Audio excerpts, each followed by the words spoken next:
Hello YouTube বন্ধুরা, তোমরা সবাই কেমন আছো? আর এই তো দেখো, আজকে শহর থেকে আমাদের বাড়িতে মেহমান আসবে। তো তার জন্য কি কি আয়োজন করে নিয়েছি সেগুলো একটু তোমাদের সাথে শেয়ার করছি। এই তো দেখো, এখানে ডিম পাড়া কক মুরগি নিয়ে এসেছে, সাথে সাদা পোলাও ভাত রান্না করব। তো মেহমানদের জন্য শুধু এগুলোই আয়োজন, আর কিছু না। তো এখানে আমি গরম পানিটা ঢেলে নিলাম, পোলাও রান্না করব। আমি সব সময় পোলাও রান্না করার সময় তেলটা কম দিয়ে থাকি। তো এর মধ্যে কিছু পেঁয়াজ দিয়ে দিলাম, পেঁয়াজটা একটু লাল করে ভেজে নেব। সাথে কিন্তু দিয়ে দেব কয়েকটা গরম মশলা, সাদা এলাচ, কালো এলাচ, ডালচিনি দিয়ে বেশ কিছুক্ষণ লাল লাল করে ভেজে নেওয়ার পরে এখন দিয়ে দেবো চালগুলো কিন্তু খুব ভালো করে ভেজে নেব। পোলাওর চালটা যত ভেজে নেওয়া যায় ভালো করে, ঠিক পোলাওটা কিন্তু খুব সুন্দর হয়। আর যেহেতু এগুলো আমাদের বাড়ির নতুন চাল, হয়তোবা একটু নরমও হতে পারে। তো আজকে প্রথম রান্না করছি পোলাও ভাত মেহমানদের জন্য নতুন চাল দিয়ে। তো এদিকে এই যে দেখেন, ফুল গাছগুলো কিন্তু মাশাআল্লাহ খুব সুন্দর দেখতে, আমার কিন্তু ভীষণ ভালো লাগে। আর এখন পোলাও ভাতটা ঢেকে দেব। তো এরপর পোলাও ভাতটা হয়ে গেছে, এখন রান্না করব মুরগির মাংস। তো মুরগির মাংসটা রান্না করার জন্য এখানে আমি পেঁয়াজগুলোকে খুব ভালো করে ভেজে নিচ্ছি।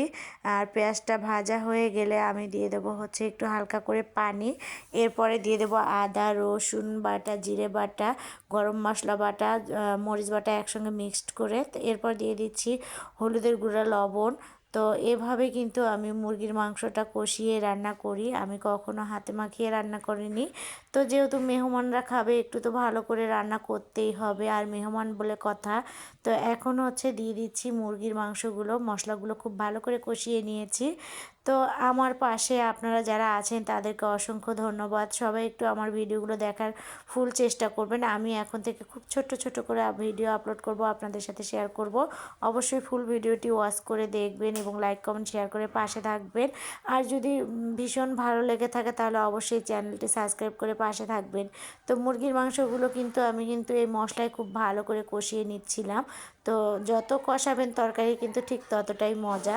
তো তার জন্য কিন্তু এখানে আমি ভালো করে কষিয়ে নেওয়ার পরে এখন দিয়ে দেবো গরম পানি। আমি কিন্তু পোলাও রান্না করার সময় বেশি করে গরম পানি করে রেখেছিলাম, সেটাই দিয়ে দিলাম। দিয়ে আলুগুলোও দিয়ে দিলাম, দিয়ে এখন আর একটু নাড়াচাড়া করে নিয়ে ঢেকে দেবো।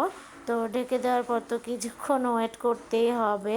আর এই তো আমার মুরগির মাংসের রান্নাটা কিন্তু প্রায় হয়ে আসছে। তো দেখেন, খুব সুন্দর কিন্তু একটা কালার চলে এসেছে। আর এই তো এখন ঢেলে নিচ্ছি অন্য কড়াইয়ে। তো আমার কিন্তু রান্নাবান্না শেষ। আর বললাম না যে বেশি কিছু রান্না করব না, শুধু মুরগির মাংস আর সাদা পোলাও ভাত। তো এই তো এখন নিয়ে চলে আসলাম আমি ঘরে। আর এই তো দেখেন, সাদা পোলাও ভাত রান্না করেছি, আর সাথে এই যে কক মুরগির মাংস রান্না আলু দিয়ে। তো আমার ভিডিওটি ভালো লাগলে অবশ্যই কিন্তু লাইক, কমেন্ট, শেয়ার করে পাশে থাকবেন। আল্লাহ হাফেজ।